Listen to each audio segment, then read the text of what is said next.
Assalamualaikum warahmatullahi wabarakatuh. Nama saya Azizah Anati, nomor induk mahasiswa 204-1050-30072, kelas Akuntansi Syariah 3, Prodi Akuntansi Syariah, Fakultas Ekonomi dan Bisnis Islam, Universitas Islam Kyai Haji Ahmad Siddiq Jember. Baik, di sini saya membuat video ini untuk memenuhi UAS mata kuliah Pengauditan 1 dengan dosen pengampu Ibu Lulu Musyirah MAK. Baik, di sini saya akan menjelaskan tentang review dari sebuah drama Korea yang berjudul tentang Sip Kim, A Good Manager.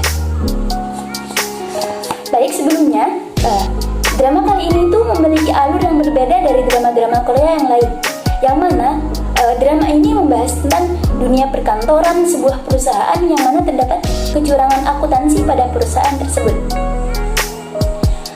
Sip Kim, A Good Manager merupakan drama Korea Selatan yang tayang perdana tahun 2017 sebanyak 20 episode, di mana drama ini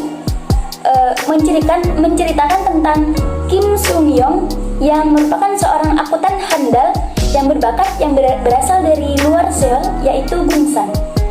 Kim Sung Yong atau sering disebut dengan Sip Kim merupakan seorang akuntan yang terkenal dengan manipulasi laporan keuangannya yang handal, yang mana sampai handalnya manipulasi laporan keuangan Sip Kim tersebut, dia selalu ditahan untuk penyelidikan dan tuduhan penggelapan pajak. Namun selama itu juga dia berhasil lolos dari hukuman karena polisi tidak menemukan bukti manipulasi apapun dalam catatan keuangan yang dikelola oleh Sip Kim. Sip Kim di sini memiliki cita-cita, yaitu ingin pindah ke Denmark. Mengapa ingin pindah ke Denmark? Karena menurut Sip Kim, Denmark adalah negara yang tingkat korupsinya paling rendah di dunia. Lalu, untuk mewujudkan cita-cita tersebut, Sip Kim berusaha mengumpulkan uang yang sebanyak mungkin untuk pindah ke Denmark. Adapun pekerjaan pertama Sip Kim menjadi seorang akuntan, yaitu awal mulanya bekerja di perusahaan kecil yang mengelola keuangan sebuah gangster yang mempunyai toko dan klub malam. Namun, seiring berjalannya waktu, Sip Kim di sini diberhentikan dalam perusahaan gangster tersebut. Mengapa? Karena gangster merasakan bahwa laporan keuangannya selama ini telah dimanipulasi oleh Sip Kim. Maka dari itu, para gangster mulai memeriksa laporan keuangan dan menyita semua pembukuan yang dikelola oleh Sip Kim, berniat untuk mengalihkan pengelolaan akuntan dari perusahaan tersebut.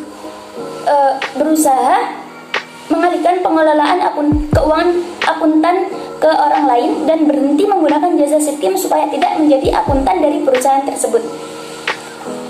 Kemudian setelah lama tidak memiliki pekerjaan, Sip Kim tersebut mendapatkan informasi dari sekretarisnya, yaitu Oh Hwang Suk, bahwa ada perusahaan besar ternama di Korea bernama TK Group tengah membuka lowongan pekerjaan untuk posisi kepala divisi dengan kualifikasi yang tidak terlalu berat. Dengan secara diam-diam juga, Sip Kim melawat ke TK Group dan ikut dalam tes yang diselenggarakan oleh perusahaan tersebut dengan harapan bisa mendapatkan uang lebih banyak jika dia diterima bekerja di perusahaan besar tersebut.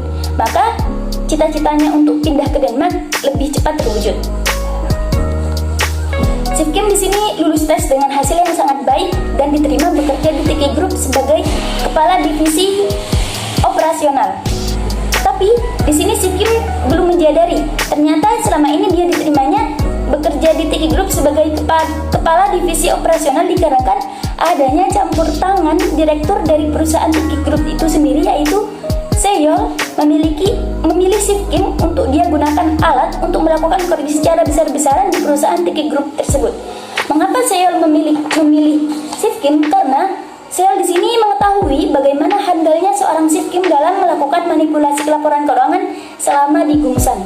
Jadi Seoul memiliki harapan agar Sip Kim bisa membuat TK Group dapat keuntungan lebih besar dengan manipulasi laporan keuangan dan pajak perusahaan. Singkat cerita, setelah berjalannya waktu, ternyata Sip Kim baru menyadari bahwa di perusahaan TK Group ini merupakan perusahaan yang sangat parah dan memiliki banyak masalah dengan laporan keuangannya karena terjadi korupsi yang dilakukan oleh petinggi-petinggi perusahaan tersebut yang menyebabkan banyak karyawan perusahaan yang dipecat dan terjadi tunggakan gaji. Yang lebih parah, petinggi-petinggi perusahaan yang melakukan korupsi ini, mereka sampai segan-segan untuk membunuh orang di dalam perusahaan yang mengetahui kebusukan para petinggi di perusahaan tersebut melakukan korupsi.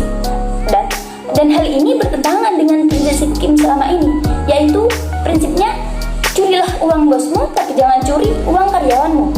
Maka di sini pun Chief Kim bersama Yeon Hak Young dan manajer Cho Nam Ho dan anggota tim operasi bisnis lainnya berusaha mengungkap kasus korupsi yang terjadi di Taeki Group tersebut. Baik, sebelum saya mengakhiri video pada kali ini, saya akan menjelaskan hubungan antara mata kuliah pengauditan dengan drama Korea Chief Kim A Good Manager. Yang pertama yaitu adanya manipulasi laporan keuangan pada perusahaan tersebut.